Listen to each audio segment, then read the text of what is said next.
Hey, this is Max. Welcome back to another CSR2 video. We're on the final leg of the 90s Rewind, and I'm here with the final prize car. We're going to do a review of some of the prize cars and some of the cars overall in 90s Rewind, starting with the finale cars, the Mclaren F1 GT, the Dodge Viper SRII, and also the Corvette C4. And then we're going to rewind the Rewind and review the episode 2 and then episode 1 cars separately. So speaking of the final car, this is a decent live racer because of the numbers. This car gains a lot of Evo very fast. You can get into 2700s, but that's kind of pointless really. The best stage 6s, well, probably transmission and tire and body, of course. I don't quite have body yet. I'm working on it. That's where Race Pass comes in, right? So how does this car stack up against other live racers that are pretty good or excellent in the game? Well, it stacks up okay. The game is a little bit laggy tonight. I'm not sure why. I actually disconnected a little bit earlier as well. But here's our dyno, 10.241. Simple setup. And it's pretty much a part setup to get to that dyno. 10.2s should land you with lobby advantage given the high evo somewhere in the 10.5 10.6 range for opponents. Now if you can land in a 10.7 10.8 lobby, then even better, but I doubt that. Now here, looking here, we see some decent live racers, particularly this guy here probably will run near what I can run, which is a 10.1. Cars like this are usually good. Oh, here's a C4. Let's challenge the C4. Now, the C4, in my opinion, is far less interesting as a live racer than the McLaren F1. It doesn't have the numbers. What it does have, though, is you can tune it to beat dyno with certain setups, but you're sacrificing a lot of evo to pull that off, and I'm not sure if it's worth it. Let's see how this car is lobbied. I'm already shooting well ahead of him in third gear. He's going to catch up a little towards the end here. But in the end, the C4 wasn't much of a challenge for this car. 10.8 against my 10.715. Again, you know, I'm dyno in 10.2. I get a half a second margin here against certain opponents. Now here's one of the other 90s Rewind cars. This is a pretty decent live racer because it seems to do well with lobbying. Now, to get to 10s though, for that Mustang, it's almost fully maxed. I mean, it runs 9s fully maxed, but it's not. Here's another good car from the American Road Trip series. Let's put our new prize car up against it and see how it goes. Okay, now, mind you, this car also has very high evo. It probably will do well against my car, but let's see how it goes. Both cars are probably capable of running low 10s. And the real question is, how low do I want to go? What do we do? What do we do? 10.379 against a 10.408. A 10.4 in this lobby where opponents could run as slow as 10.7s, 10.8s, with as fast as 10.0s. You know, it's a pretty solid place to be. What I would like to do is also challenge this car, although that's technically in a newer player's hands. But that is also the Race Pass paid prize for this season. That is a really good car. If you're thinking of buying the Race Pass, I would buy it just for that car. Definitely well worth getting, and we'll probably do a video on it at some point. Now, I'm surprised I'm as far ahead as I am.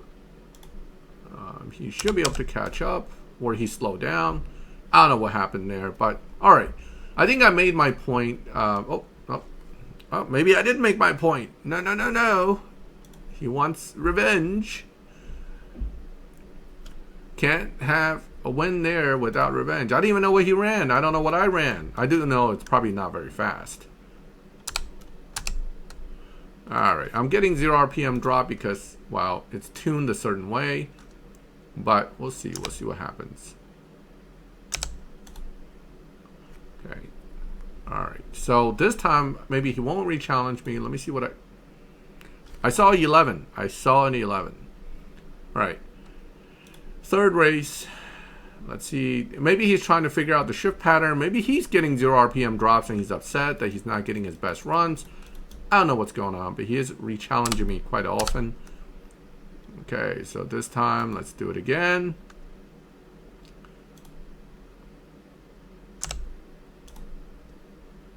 Very close. Okay, I'm keeping it very close, but I think it's enough, right? 10.8, 10.806. All right.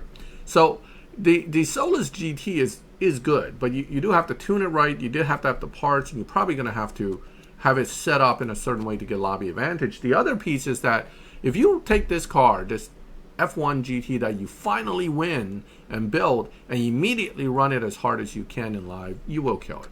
That's any car. All right, now, so that was the F1 GT. Let's go ahead and take a look at the next one that I think is pretty good, and that is the Viper SR2. Whoops. Okay. All right. No, Max. You can't type it like that. You have to do GTS. I forgot the GTS part. All right. So the Viper is a second car in the finale. This is one of the cars you can win from part of the finale events. And it too is a pretty decent car. The advantage of the Viper over the McLaren may be that it does all right without stage 6s. I didn't even finish building it because, well, it's not that great. I mean, it's not terrible. But it's kind of mediocre, okay? Is it bad? No. Is it McLaren F1 GT good? No. Unfortunately, the Viper is kind of a B tier, not bad, but I wouldn't necessarily put all my effort into kind of car. Can it win live races? Absolutely. In fact, I think we're in a very similar lobby to where we were before. Maybe a little bit slower, maybe a little bit faster, but right around that range. And let's go ahead and take, oops. Well, these are a lot of newer players. So we always want to be careful judging the lobby off of newer players. They could be poorly tuned. They could have a car that was bumped. You know, there are a lot of factors here that you have to think about. And the other thing is you do have to figure out how you plan to drive each car. Here he comes. I might want to shift into the next gear. Okay, let's see. How do we do? 11.8. I'm pretty sure my Viper's at 11.2 or 11.2XX on the tune. We'll go back and look at it after I race. Let's go ahead and race some other people. I don't see anybody really strong in here. You always want to go into a lobby with some strong players because then you kind of really know if your tune is any good. If you go in with very weak players, it's very hard to tell because you could feel like your car's tuned awesome and should be doing great, and you find out it's not that great. Okay, once you get a solid opponent. But the other piece to think about is if you get a really strong opponent and he is just pushing it, I usually back off. I want to kill my car.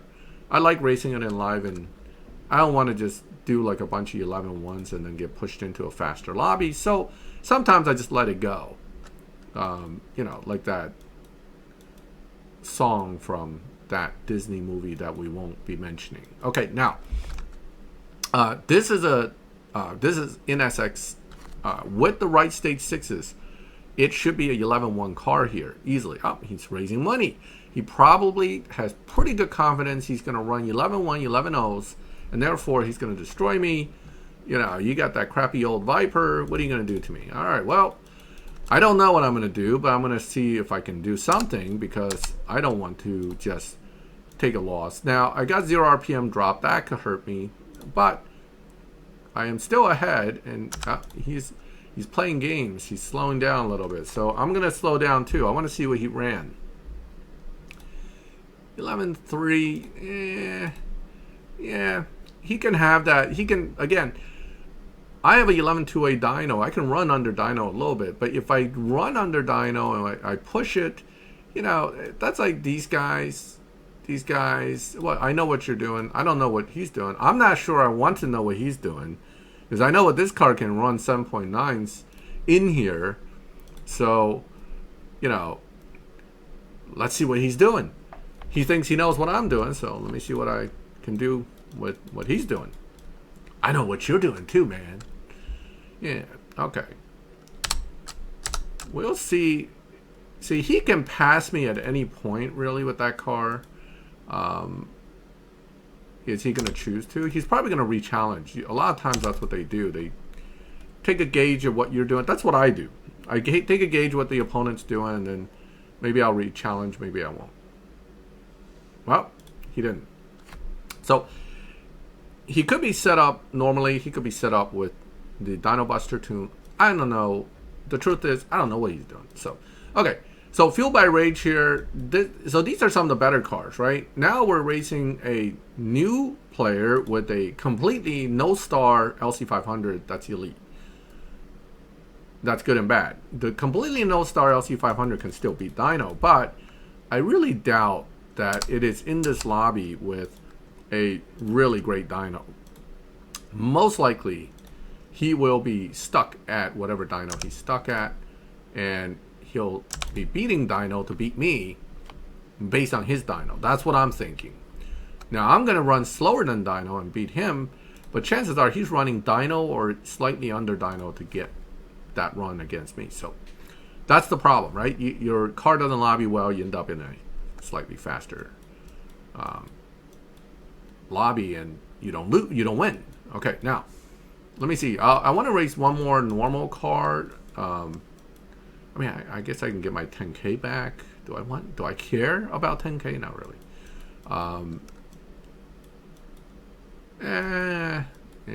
Okay.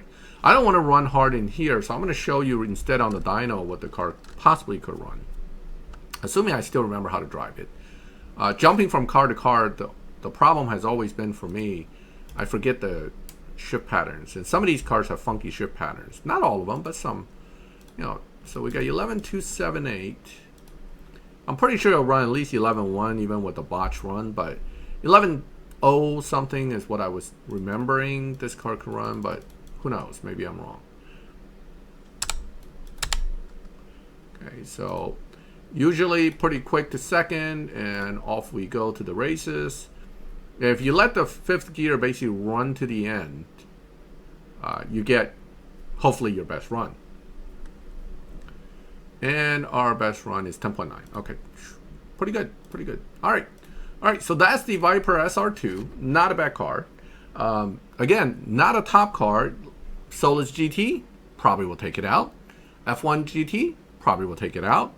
Okay, but it'll give you a run for your money because it can run almost 3/10 under its dyno, so, or 2/10 plus under its dyno. So it's a formidable opponent nonetheless. Now we get to the third car, and the third car is the one that I'm kind of about. Okay, usually I don't find these, prize cars to be totally terrible.